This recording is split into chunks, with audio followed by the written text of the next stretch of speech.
We're going to run you through active stretching. So first up is half kneeling, wall, quad, hip flexor stretch, right? So take a knee on an AirX pad, set yourself hip width apart, back toe on the ground, engage your abs, rib cage down, squeeze your glute on the side of the knee that's back, straight line, knee joint, hip joint, shoulder joint, straight line. Not arching and leaning, not leaning back. So nice straight line, give it a glute squeeze. From here, I'm going to gently translate forward, keeping that straight line. If this is good enough, stay here. If it's not, add a bit of rotation to the opposite side.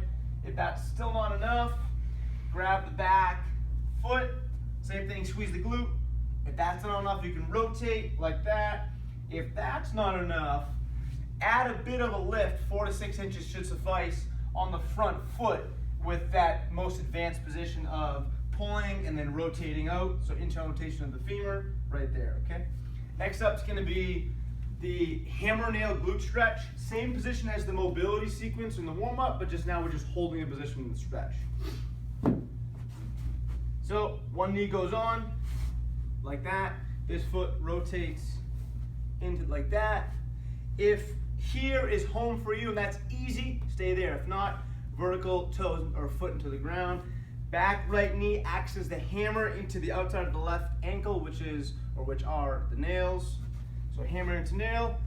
If I'm mobile or if I'm stretching to the left glute, I'm going to go with my hands on the opposite side. I'm going to push back into it and hold it there.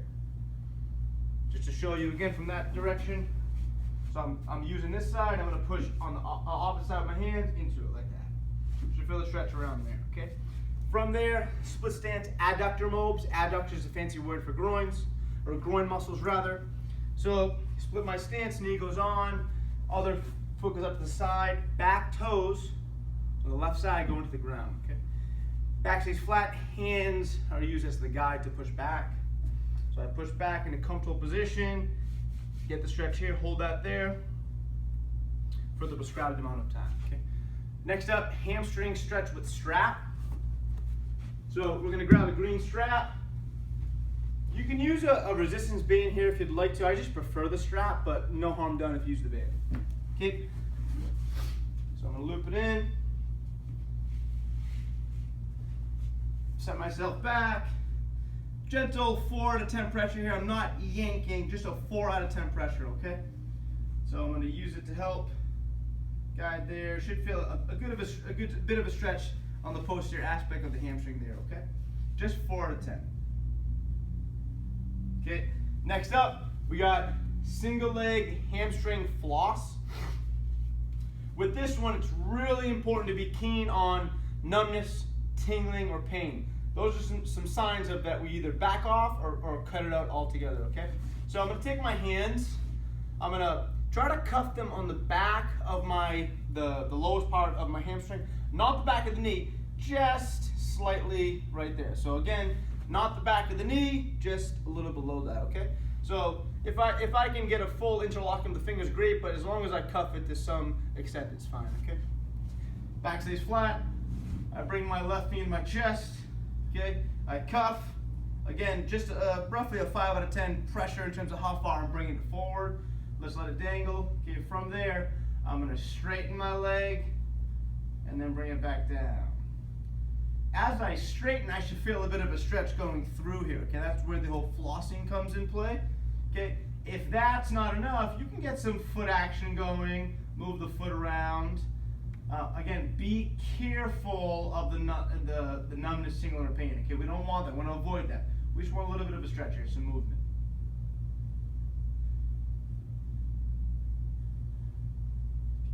Okay, next up, we have the yoga push-up stretch. We're gonna get some stretching in our lats, overhead position, as well as the calves too. So we're gonna push up to the ceiling, butt goes to the ceiling, head goes through the hole, walk the feet forward if you need to, once you get into a comfortable position in the stretch. So starting here, butt goes to the ceiling, head goes to the hole, walk my feet forward, try to get the heels flat and just hold that there. I should get a little bit of a hamstring stretch here with the calves in the overhead position too. Next up, we have bench T-spine with the PVC. PVC here, kneeling on the ground, elbows go on the bench, just at the most outer edge of it, okay? Goal here is head to hip stay flat. As I curl the PVC overhead like I'm doing a bicep curl, butt shoots back, all right? Keep relative stiffness in my anterior core. I don't want to dump into extension. I want to keep it engaged just enough to keep a nice flat spine, okay? So all I'm going to do is I'm going to curl like I'm doing a bicep curl, sit my butt back, and I should get some movement and some stretching in my lats and a little bit in the middle of my upper mid-back thoracic spine region.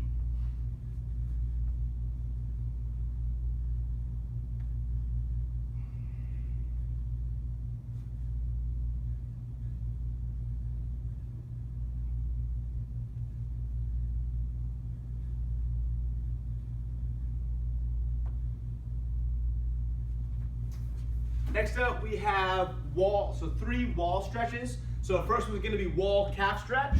Next one's gonna be wall tricep stretch. And last up's gonna be wall pec. All right, so first up with the wall calf.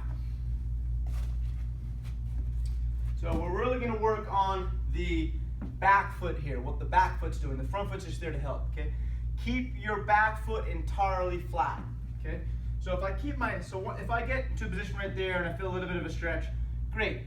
If not, I can add a little bit of a lift, okay? Just a soft foam lift here. Okay, the further I go up, the more of a stretch. If I back off, it's less of a stretch. So find what feels comfortable. Most importantly, foot stays flat, okay? So to get the calves, okay, that's good for me. I'm getting the calves, I'm getting this region. If I want to get more of the Achilles or the lower compartment underneath, also calves would be straight. If I bend the knee a little bit, little knee bend, I get more of the Achilles, okay? You can do a set of each if that feels good for you, okay? But really definitely focus on the calves, right? Okay. Next up, so we have the wall triceps, so this area right here. So what I want to work on is opposite leg goes forward of the arm that we're stretching. Left tricep, right leg goes forward. I'm going to pin it on the wall. Right leg goes forward. Okay, keep my left glute squeezed. I don't want to fall to extension in the back. I want to keep a nice, good, firm spine. And I'm going to sink my armpit into the wall. That should give me a good stretch right over here, okay? Last up, wall pec. So we want a little bit of a stretch going through the pec right in the front over there, okay? So left arm goes for the stretch, right foot goes forward, okay? And I'm gently dropping my armpit forward, just gently, okay? I don't want to crank and get some shoulder discomfort. It just engage. Once I get a little bit of a stretch in there, just gently sink into it, and once it's comfortable, hold it there, okay? Predominantly, we want the stretch in here, okay? Not in the shoulder joint itself. If you get that, back off.